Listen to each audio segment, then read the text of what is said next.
નમસ્કાર, હું છું પ્રિયા અને તમે જોઈ રહ્યા છો જનતા કી જાણકારી ન્યૂઝ। નજર કરીએ આજના સમાચાર ઉપર। પાલનપુર તાલુકાની ઓખાપુરા ગામની મહિલાનું પ્રસૂતિ દરમિયાન પાલનપુરની ખાનગી હોસ્પિટલમાં મોત થતાં પરિવારજનોએ હોસ્પિટલ ખાતે હોબાળો મચાવ્યો।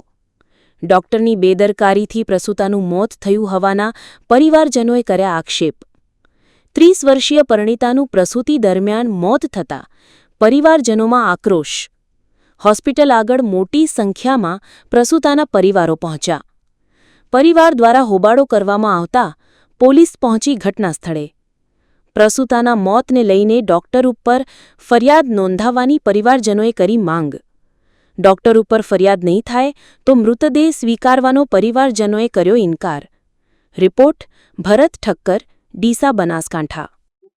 બનાવ એવો બન્યો છે કે ઓખાપુરા ગામ જે પાલનપુર તાલુકામાં આવેલું છે તેની એક દીકરી છે અને દીકરીને આજે એની કુંવાસી છે અને બાજુના ગામની ઉવાડી છે, એટલે તેને આજે પ્રસૂતિ સમયે એ લોકોએ પરમ દિવસના સમયે એ લોકો અહીંયા વિનાયક હોસ્પિટલ લઈને આવેલા।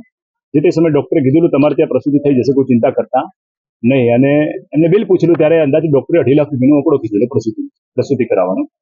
પછી તેનું ડોક્ટરે ઓપરેશન કરી, ગઈકાલે ઓપરેશન કરી, સવારે 9 થી 9 વાગે 3 વાગ્યા વચ્ચેનું ઓપરેશન ચાલે છે। ઓપરેશન કરીને ત્યાં બાળક લેવામાં આવે છે, બાળક પણ બીજી જગ્યાએ શિફ્ટ કરવામાં આવે છે। પરંતુ કાલે સાંજના સમયે ડોક્ટરનું એવું કહેવામાં આવે છે કે બેનની તબિયત ખરાબ થાય છે, એટલે પોતાની પ્રાઇવેટ એમ્બ્યુલન્સમાં લઈને ડોક્ટર પોતે નક્કી કરી અને પોતે સ્વેચ્છાએ સ્વસ્તિક આઈસીયુમાં બેનને ત્યાં એડમિટ કરે છે। અને એડમિટ કર્યા બાદ આજે સવારે એવું કહેવાય છે બેન એક્સપાયર થઈ જાય છે। અને આ હોસ્પિટલની અંદર તેમના ઘરવાળા, દીકરીઓના ઘરવાળાએ 28 બોટલ જેટલું બ્લડ પણ જમા કરાવ્યું છે। બ્લડ અમારું કેવું થાય કે આ ડોક્ટરની બેદરકારી છે। બેનનું ગઈકાલે એક વાર નહીં પણ 2 વાર એનું ઓપરેશન કરવામાં આવે છે, સિઝેરિયન તાત્કાલિક 2 વાર।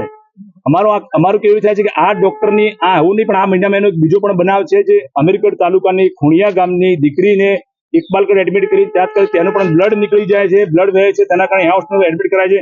ત્યારે પણ એ ઘરવાળાનો લોકોનો ખુણિયા ગામની આદિવાસી મહિલાના તમામ લોકોને એવો પણ આક્ષેપ છે આ ડોક્ટરના વિરુદ્ધમાં અરજી આપી છે અમીરગઢ પોલીસ સ્ટેશન ખાતે કે અમારી પાસે 85,000 રૂપિયા બિલ માંગવામાં આવે છે, હજી સુધી તેની પણ તપાસ થઈ નથી। આ ડોક્ટર જ અને આ ડોક્ટર બીજી વાત એ પણ છે કે આ ડોક્ટર એવું પણ કહે છે 2 થી 3 હોસ્પિટલ ચલાવે છે પોતાના નામથી। દોતા ખાતે પણ પોતાની હોસ્પિટલ ચાલે છે, અમીરગઢમાં પણ ચાલે છે, ઇકબાલ ખાતે, પાલનપુરમાં ચાલે છે। તો મારું કહ્યું છે એક ડોક્ટર 3 જગ્યાએ પહોંચી શકે ખરી કે પોતે મજૂરિયા રાખી માણસો જોડે કામ કરાવે છે ત્યાં।